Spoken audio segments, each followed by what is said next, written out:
د سبانۍ ورځې په اړه باندې.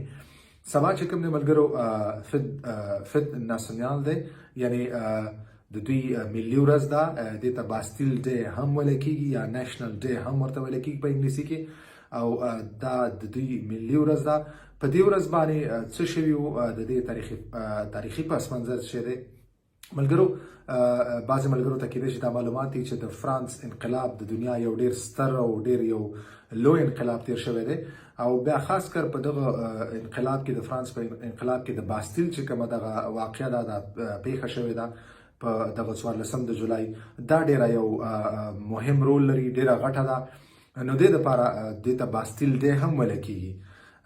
په دې ورځ باندې 14 د جولای 1991 په دې ورځ باندې چې کوم د باستیل په قلعه باندې خلک ورغلي وو او دوی په حمله کړې وه.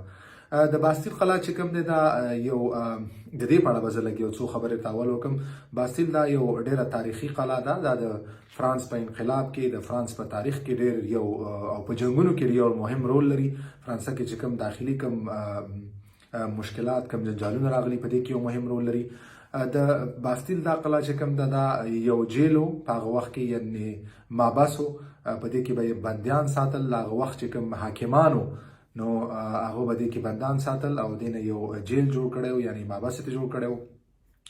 په دغه وخت کې په 1991 کې چې کوم دی فرانسه د ډېر زیات اقتصادي بحرانونو ورسره نور داخلي مشکلاتو سره مخ وه. نو دې دپاره په دغه ورځ باندې په 14 د جولای چې کوم دی څه خلک د دوی د مظاهرې په شکل کې ورغلل او په دغه باستیل په قلعه باندې دوی حمله وکړه. نو هغې نه بعد چې کوم دی دغه ورځ چې کوم دی ته باستیل ډے هم ویل کېږي، او په دغه ورځ باندې دوی دغه وخت چې کوم حاکمانو د هغې خلاف دوی جګ شول، او دا هغه یو واقعه رامنځته شوه چې کوم دا د فرانس په انقلاب کې یو ډېره لویه واقعه وه. او د هغې نه بعد چې کوم د دې ورځې ته چې کوم دی د فرانس ملي ورځ نوم ورکړلی شو، فت ناسیونال دې ته نوم ورکړلی شو، او هغې راهیسې دا ورځ چې کوم دی دا نمانځلی کېږي، ځکه چې دا د یو ډېره ستره پیښه وه.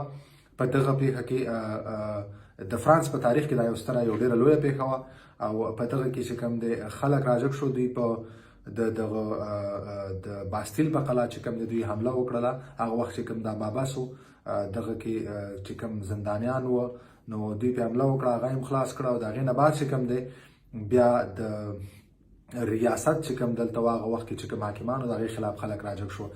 نو ځکه اوس دې ته د فرانس د ملي ورځ نوم ورکړلی شوی دی.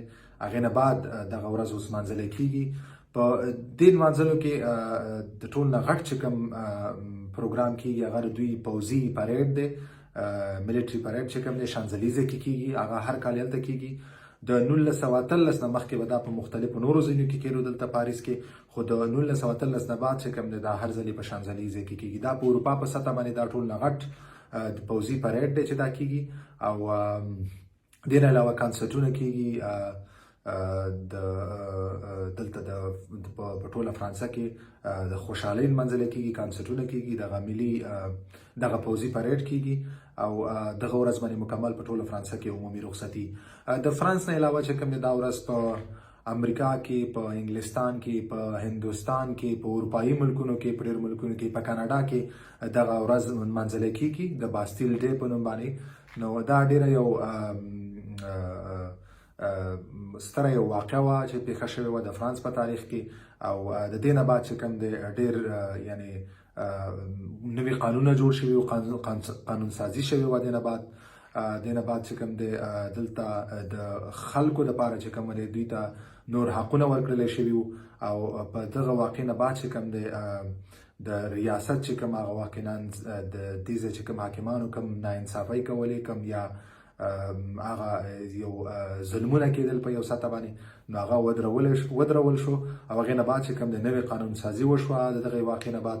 نو ځکه دا د فرانس په تاریخ کې ډېره یو ستره یو غټه هغه واقعه ده چې د دې سره دې واقعې دلته تغییر راوستو، بدلون راوستو په دې ټولنه کې، په قانون سازۍ کې، په ټول په دې نظام کې، په دې سیستم کې. دې نه بعد چې کوم دی هغه تغییر راغی، بدلون راغی.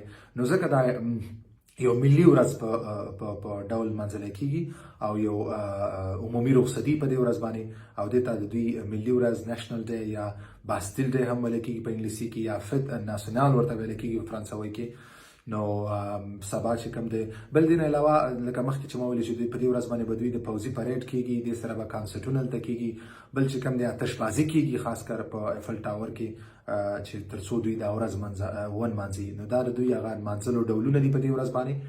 نو سبا چې کوم دی پوځي پریډ به کیږي دین علاوه کانسرټونه کیږي او هغې ورسره آتشبازي هم کیږي فایر ورکس ورته انګلیسي کې وایي آتشبازي نو هغه هم کیږي.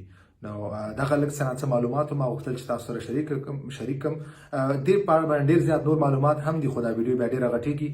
زه به انشاءالله وخت په وخت دغسې تاریخي معلومات تاسو در کوم چې کوم ډېر هغه اړین او ضروري معلومات دي تر څو دغه معلومات تاسو ولرئ دغه ستاسو په کار راتللی شي او باید چې موږ کله دلته ژوند کوو نو د دې ځای په تاریخ هم باید موږ تاسو څه نه څه مطالعه کوو څه نه څه دې په اړه باندې موږ معلومات ولرو لکه څرنګه چې په د ویډیو په سر کې ما یادونه وکړله خاص کر کله چې تاسو نېشنل ډے لپاره اپلای کوئ نو په نېشنل ډے کې چې کوم دی ستاسو انټیګریشن چې کوم دی یعنې تاسو د ټولنې کې څومره مدغم شوي دغه ستاسو کتلی کیږي او په مدغم کېدو کې چې کوم دی هغه باید تاسو د فرانس د تاریخ په اړه هم معلومات ولرئ د فرانس د کلتور په اړه هم معلومات ولرئ.